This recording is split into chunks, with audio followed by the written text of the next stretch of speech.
Hi artists and creators, we are going to talk about Jim Dine today. Jim Dine was an artist and a printmaker and a sculptor. He was originally from Ohio, Cincinnati area, but he did much with the pop art culture movement. He worked hand in hand with people like Andy Warhol and other people of that era as well.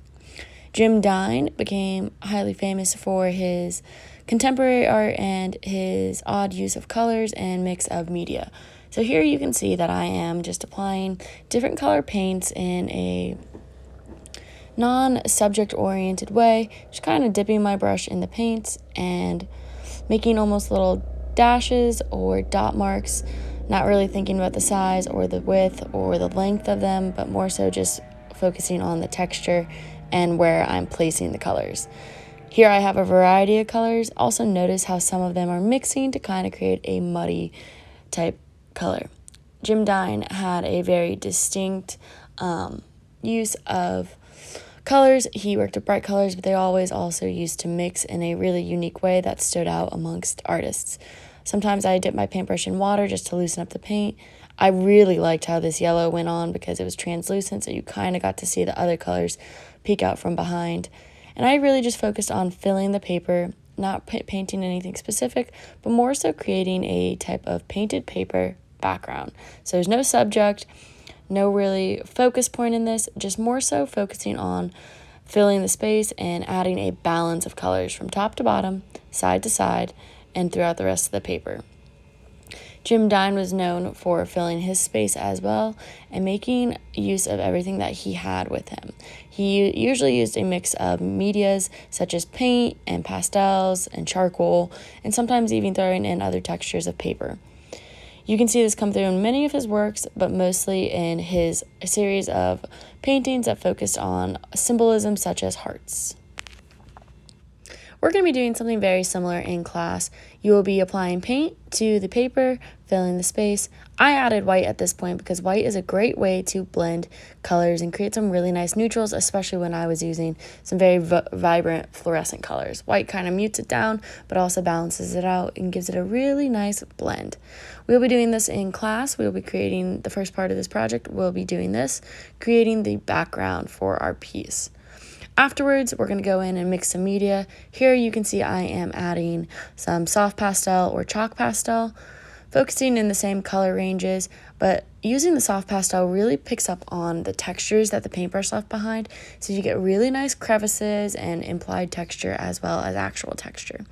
Notice how I'm using the side of the pastel more so than I am using the point, just to really give it a diffused look. I believe I mix in different colors. I used oranges, yellows, and some even reds. I think I go purple here. The purple really creates a nice neutral base with the mix of the oranges as well.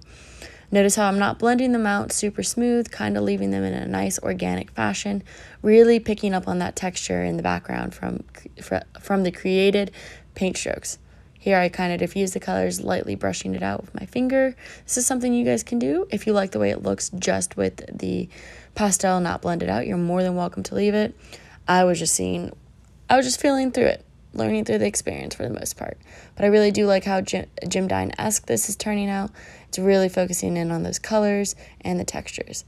Now, as I talked about, he uses hearts as a symbol. I cut out a stencil of a heart, so we will also be doing that.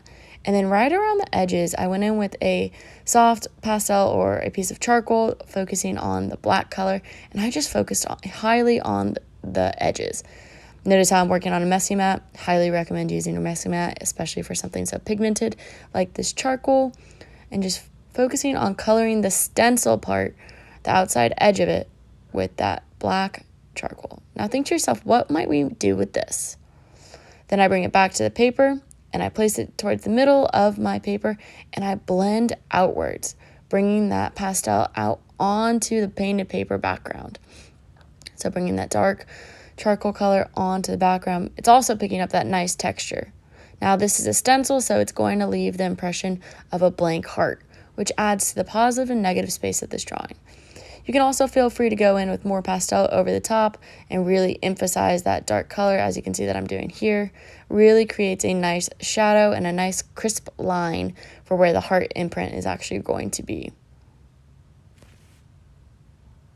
Notice how I'm just blending it outward with my finger. You could also do this with a paper towel or a tissue. And now we have an imprint of a heart. Just to give it a little bit more of a highlight and a shadow, I go in along the edges about 1/2 inch away from the edge and add some dark, like a shadow, just like we have a shadow when we stand up against the light. This adds to the shape and the form, giving it more of a 3D effect rather than just a flat heart. You can kind of see how the shape is implied at that point. Afterward, just blend it out a little bit more, and we'll go from there. Now that we've gone in with some of the darks, now it's time to add what we call highlights. So shadows are the darkened parts, and then the highlights are the lighter parts. So here you can see I'm kind of outlining just the edge, again with a soft pastel. This is something you could also do with an oil pastel or even paint to give it a nice little pizzazz. The point is you just want to accentuate those edges with a little bit of a light touch, adding a little bit of a light color to really add to the shape and form of the design. Now, Dine also used other things in his work, such as water and oils, which also allow for the paints to release and the pastels and charcoals to mix in a more fluid type way, which is what we're going to do next. So the next part is we're going to add a little bit of water. Now, I used a spray bottle, like a little squirt spray bottle to do this. I actually ended up not liking the way it was working. I found it to be a little too difficult. It's too difficult to squeeze. I didn't really like the way it was dispersing the colors. But it did saturate the paper enough, which allowed me to work with it later on.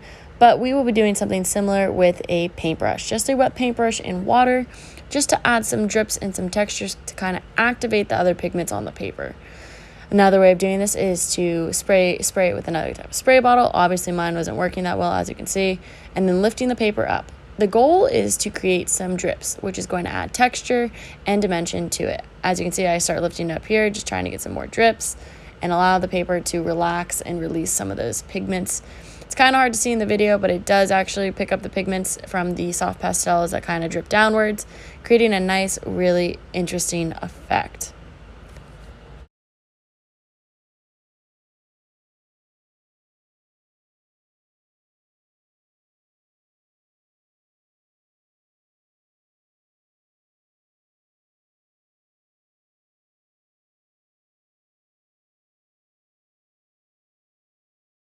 Okay, so we're rounding out towards the finish of this project. We've painted, we've used pastel, and we've added some water.